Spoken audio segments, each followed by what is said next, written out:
네, 오늘 말씀은요, 욥기 42장 1절에서 6절까지의 말씀인데요. 그 말씀 6절 부분에 우리 나오지 않았죠? 그래서 6절 말씀을 제가 읽습니다. 그러므로 내가 스스로 거두어드리고 티끌과 제 가운데 회개하나이다.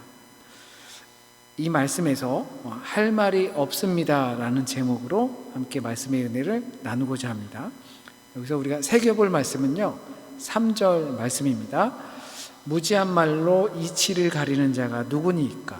나는 깨닫지도 못한 일을 말하였고 스스로 알 수도 없는 헤아리기도 어려운 일을 말하였나이다 라는 말씀을 우리가 새기면서 할 말이 없습니다 라는 제목으로 함께 말씀의 인사를 나눕니다. 오늘은요, 종교개혁 주일이에요.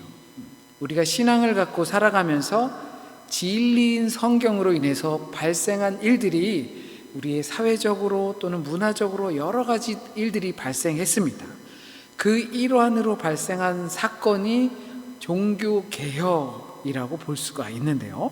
그날을 기념하여 지키는 것, 그리고 잊지 말자. 왜냐하면 그 안에 우리의 신앙심이 있다고 하면서 지켜지는 주일이 바로 종교개혁 주일입니다. 서양의 특히 이제 유럽의 역사 이야기 아니면 세계사 시간에 한 번쯤은 들어보았음직한 이름이죠. 종교개혁, 마틴 루터. 저희는 고등학교 때 약간 듣기는 했던 것 같아요. 요즘은 그 학업이 바뀌니까 예체능계, 자연계, 또 인문계에 따라서 그 후반기에 듣는 역사 이야기가 좀 다르다고 하는데, 그래도 여기까지 독일까지 왔으니까 들어는 보셨을 것이고, 또 아무리 몰라도 르네상스, 이게 불어죠. 불어로 발음이 고네상스인가요? 르네상스 정도는 한번 들어보셨을 거예요. 어쩌면 그 르네상스 시대의 영향으로 종교개혁이 단 터졌다라고 볼 수도 있습니다. 이 이야기는 아마도 역사적이고 사회적이고 정치적이고 당시 사회의 역학적인 관계가 많이 얽혀있기 때문에 복잡할 수도 있습니다. 하지만 그 사건은 이미 500년이 훌쩍 지나갔고 우린 너무나 그때와 다른 시대에 살고 있고, 다만 이 날을 기념하면서 현재를 살아가고 있는 그리스도인으로서 우리가 꼭 기억해야 할 것이 무엇인가 생각해 봤으면 좋겠습니다. 이와 같은 사건을 위해서 어떤 이들은 자신의 목숨을 내놓았고 어떤 이들은 목숨을 담보로 했습니다. 그렇게까지 한 그 이유가 무엇이며 지금 우리는 편안하게 신앙생활 하면서 자유롭게 살고 있을 때 새겨야 할 것이 무엇인지 함께 생각해 보기 원합니다. 보통 종교개혁이라고 하면 오직 믿음이라는 관련된 말씀, 로마서 또는 갈라디아서를 통해서 당시 사람들의 신앙의 핵심으로 생각했던 것들을 우리도 지금 다시 한번 리마인드 하면서 생각하고 또 선포하곤 합니다. 그런데 올해 종교개혁 주일엔 욥기 말씀이 있었어요. 우리가 읽은 본문 말씀이. 과연 이게 어떤 의미일까 묵상을 했습니다. 종교개혁의 진정한 의미를 되새기는 데 있어서 오늘 본문은 과연 어떤 관계가 있을까 생각해 보았습니다. 욥은 고난을 받던 사람이었습니다. 너무나 믿음이 좋은 사람이었지만 고난을 받게 되었고 그 과정에서 여러 친구들이 욥에게 찾아와서 충고도 하고 위로도 하고 또는 위로 같지 않은 위로도 하고 때로는 꾸짖는 말들도 했습니다. 그러나 결국은 하나님께서 욥에게 네가 뭘 아냐라는 식으로 욥에게 직접 찾아오셨습니다. 그때 욥이 그제서야 깨닫는 것이 오늘 본문 말씀이에요. 특별히 3절 우리가 새겨야 할 말씀 중에 있어요. 내가 깨달지도 못한 것을, 알지도 못한 것을 말하고 했습니다. 이 말씀을 묵상하면서 말할 수 없는 것들에 대한 침묵이라는 것을 생각하게 되었어요. 욥은 자신의 무지함을 고백합니다. 역사적으로, 정치적으로, 학문적으로 우린 마틴 루터라는 사람이 어떤 일을 벌인 것과 그로 인해서 그가 재판을 받고 결국엔 교회로부터 쫓겨나고 그래서 그로 인하여 개신교가 발생하게 되었다는 것을 알고 있지만 정말 이들은 왜 갈라져야만 했을까라는 것을 생각해 보게 되었습니다. 욥기의 말씀을 주면서 고난받은 욥이 얼마나 슬펐으며 얼마나 힘들었으며 그것을 가지고 또 위로하려고 하는 사람들이 얼마나 미웠으며 그런데 결국 그의 앞에 나타난 하나님께서 네가 도대체 나에 대해서 내가 만든 세상에 대해서 알면 얼마나 아니? 라고 말했을 때 욥이 그것을 깨닫고 나서 그 말씀을 생각하면서 과연 이 종교는 왜 분열이 되었을까라는 것을 함께 생각해 봤습니다. 우리가 갈라진다라고 할 때는 보통은 차이점 때문에 갈라지죠. 성격 차이. 그게 가장 큰 거죠. 가장 크고 가장 두루뭉실한 게 바로 성격 차이예요. 누구에게나 이 차이는 존재합니다. 하지만 그 차이가 한 지붕 안에 더 이상은 같이 살기 힘들고 같이 살기 위한 노력이나 합의점을 찾을 수 없기 때문에 갈라짐의 현상이 나타나는 거예요. 어느 단체나 공동체에서든 충분히 나타날 수 있는 부분입니다. 그걸 견디지 못하는 상황이 발생하면 갈라서는 거예요. 그렇게 된 것의 원인 제공이 중요할 겁니다. 그러니까 왜 그런 서로의 차이가 나타났을까? 혹시 믿음을 갖고 살아가면서 질문들이 종종 생기십니까? 어쩌면 성경에 모르는 부분에 대해서 질문이 있을 수도 있죠. 아니면 차마 성경 안에서도 찾을 수 없고 내 인생 가운데 답할 수 없는 질문들 같은 게 있을 수도 있을 거예요. 질문이라는 것이 내가 원하는 답을 얻고 싶어서 하는 경우도 있고, 그러니까 나한테는 이미 답이 정해져 있어요. 그리고 질문을 할 때는 내가 원하는 답을 주지 않으면 나는 힘들어요. 그게 우리가 지난주에 보았던 영생을 찾던 부자 청년일 거예요. 어쩌면 그 청년은 칭찬받고 싶었을 거예요. 그래, 너 그걸로는 충분해. 괜찮고 마음 놓고 가. 그런데 그 답을 주지 않았어요.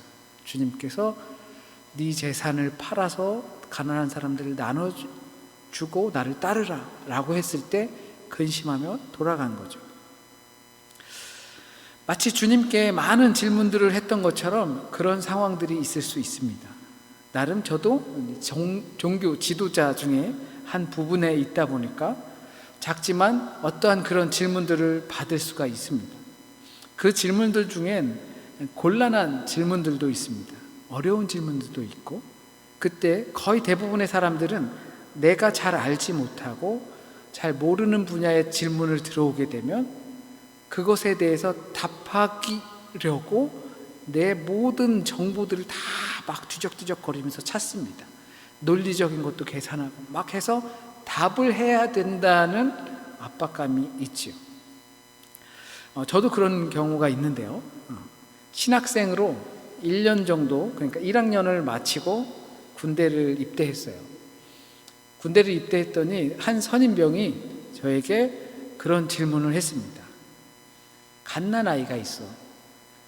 갓난아이가 있고 그 갓난아이의 엄마 아빠는 그건 안 물어봤던 것 같아요. 갓난아이가 있는데 갓난아이가 태어나자마자 죽었어. 그러면 그 갓난아이는 천국에 가냐 지옥에 가냐? 제가 그러면 그 질문을 듣고 뭐라고 답했을까요?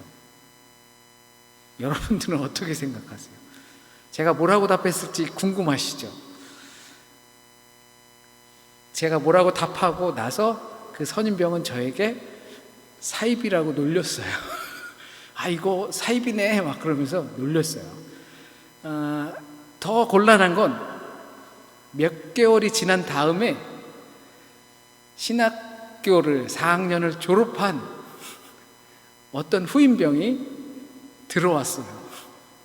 그러더니 저에게 그 질문을 한 그 선임병이 저희 둘을 앉혀놓고서 윤성호 이병은 그때 이렇게 답했는데 너는 신학교를 졸업하고 왔으니까 더 많이 알 거 아니야. 다시 똑같은 질문을 하면서 너는 뭐라고 대답할래? 라고 질문을 했어요. 저도 곤란하고 그 친구도 곤란하고 그런 상황이죠. 꼭 이렇지 않아도 우리는 믿음을 지키면서 때론 골치 아픈 질문들이 생깁니다. 나 스스로에게도 그런 질문들이 생깁니다.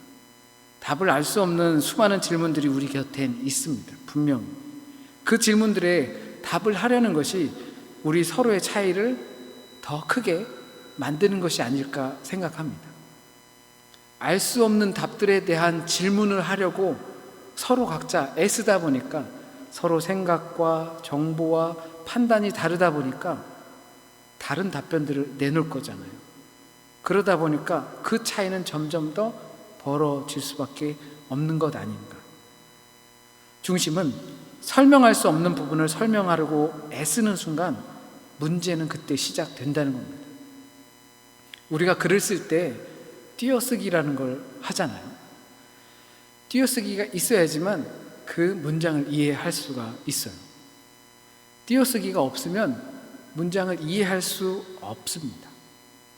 그래서 독일어 시험 볼 때도 류켄 테스트라고 해서 띄어쓰기 또는 콤비나치온에 들어가는 말들이 있어요. 그것이 꼭 문장을 잘 이해하는데 매우 도움이 됩니다. 그러니까 띄어쓰기가 아무것도 아닌 것 같아 보이지만 그 문장을 전달하는 매우 중요한 보이지 않는 문자가 된다는 거예요. 우리 눈앞엔 보이지 않지만 그것은 분명히 문자라는 거예요. 그 문자를 통해서 전달을 정확히 할 수 있게 된다는 겁니다. 그렇기 때문에 알지 못함 또는 설명 못함을 못 견뎌가지고 문제가 생기기보다 모름으로 그대로 두는 것이 더 훌륭한 대답이 될 수 있다는 걸 우리가 알았으면 좋겠습니다. 그것이 종교가 가지고 있는, 신앙이 가지고 있는 겸손이라고 생각합니다. 그런데 베드로전서 3장 후반절에 보면 우리에게 대답할 것을 항상 준비하고 있으라고 말을 해요. 하지만 그 대답은 우리는 완벽해야 한다. 우린 모든 답을 갖고 있어야 한다. 우리가 이 세상에 혼란하고 있는 사람들에게 길을 제시해 주어야 한다. 이런 대답을 준비하라는 것이 아니라 우리가 고난을 당하고 있지만 우리에겐 소망이 있다라고 대답할 준비가 되어 있어야 한다는 거예요. 야, 너는 예수를 믿는데 왜 그렇게 힘들고 어렵니? 어떡할 거야? 하지만 나에겐 소망이 있어 라고 하는 대답을 할 수 있는 마음의 준비가 되어 있어야 한다는 거예요. 내 삶이 이렇게도 힘든데 믿음을 지키며 살아가는 이유가 무엇인지에 대한 대답을 준비되어 있어야 하는 거예요. 우리가 설명할 수 없는 것, 정답을 알 수 없는 것을 알기 위한 노력은 충분히 해야겠지만 어떤 문서화나 정답화를 만들면 그때부터 문제는 복잡해지는 겁니다. 애매한 것들을 딱 정하고 싶어 하는 마음은 알겠지만 우리 세계 속에는 오히려 정하지 못하는 것들이 더 많다는 사실을 알아야 돼요. 어떤 복음성가 가수가 노래 가사 속에 그런 게 있어요. 아버지가 가끔 생각이 나요. 내가 이렇게 살아가면서 나이가 이만큼 됐는데 이만큼 되면 뭔가 알 게 많은 것 같은데 답보다 문제가 더 많아요. 그래서 아버지가 생각나요. 라는 가사가 있어요. 마치 그냥 유행가 가사 같지만 그처럼 우리에게는 정답보다는 문제, 답을 채우지 못한 것들이 훨씬 더 많다는 것을 기억해야 합니다. 그 종교적 갈등 안에 있던 그 무언가는 제가 말하고 싶지 않습니다. 어떠한 여백을 두어야 하는데 그 여백을 채우려고 각자의 전통과 경험들을 가지고 이것은 이런 것이야 라고 말하다가 보니까 서로 간에 어떤 문제가 생겨서 지금 이 지경이 됐는지는 중요하지가 않습니다. 꼭 그것이 아니더라도 우리가 알 수 없는 것에 대해 여백으로 남겨두지 못하고 계속 채우려고만 한다면 결국 그것이 무엇이 되었든 간에 갈라지고 말 것이기 때문입니다. 사소한 것 같지만 모른다고 대답할 수 있는 용기가 없고 무엇으로라도 채우려고만 한다면 그것이 분열의 원인을 제공해 주는 것이 될 겁니다. 믿음이라는 것은 우리가 사도신경을 외우듯 나는 믿는다는 고백이기도 하지만 그러므로 나는 모른다, 그래서 나는 믿는다 라는 용기가 필요한 고백이기도 합니다. 비록 그리스도인들은 모르면서도 믿는 인간들이라 라는 비웃음을 받는다고 해도 그런 용기가 우리에게 있어야 합니다. 그런 것에 대답할 준비가 되어 있어야 하는 거죠. 바울은 이런 상황을 알기라도 하듯 고린도 교인들에게 이렇게 말했습니다. 우리가 지금은 거울로 보는 것처럼 희미하지만 그때에는 얼굴과 얼굴을 맞대고 볼 것이며 지금은 내가 부분적으로 알지만 그때에는 하나님이 나를 아신 것처럼 내가 완전하게 알게 될 것이다. 아멘. 성경으로 알 수 없는 여백의 언어들을 알기 위해 우린 계속 지혜를 구하면서 살아갑니다. 여백 때문에 생기는 두려움은 하나님의 창조의 숨결처럼 하나님께 맡길 수밖에 없습니다. 이것은 매우 용기 있는 결정이 될 겁니다. 종교개혁주의를 맞으면서 여전히 우리의 모습을 돌아볼 때 여백도 언어라는 것을 자꾸 잊은 채 그 비워짐을 남겨두지 못하고 무언가 채워야 할 것 같은 생각 때문에 진리와 다른 무언가로 그 여백을 채우고 그것을 새로운 종교화하고 있지는 않은지 생각해 보아야 합니다. 우리가 모르는 것을 창피하게 여기지 않는다면 우리의 이성을 우상화하지 않게 될 겁니다. 우리가 알 수 없는 부분이 있다면 그 여백은 하나님의 것이라 생각합니다. 무언가를 알고 대답을 해줘야 한다는 강요를 우리는 알게 모르게 받지만 욥의 고백처럼 내가 이제 주님께 묻습니다. 그 전날에 내가 깨닫지도 못하고 알지도 못하면서 짓거려댔던 말들이 내게 있지만 이제 주님을 뵙고 내가 주님께 묻습니다. 알게 하여 주세요. 나는 무지합니다. 고백할 수 있기를 바랍니다. 비록 내가 지금은 부분적으로 알지만 그때는 완전히 알게 될 것이고 그렇게 고백할 수 있기를 바랍니다. 그래서 늘 우리 소망에 대한 답만을 준비하며 살아가는 저와 여러분이 되시길 주님의 이름으로 간구드립니다. 아멘. 우리 다 함께 찬양 드리시겠습니다. 찬양 드리시고 성만찬에 함께 참여합니다.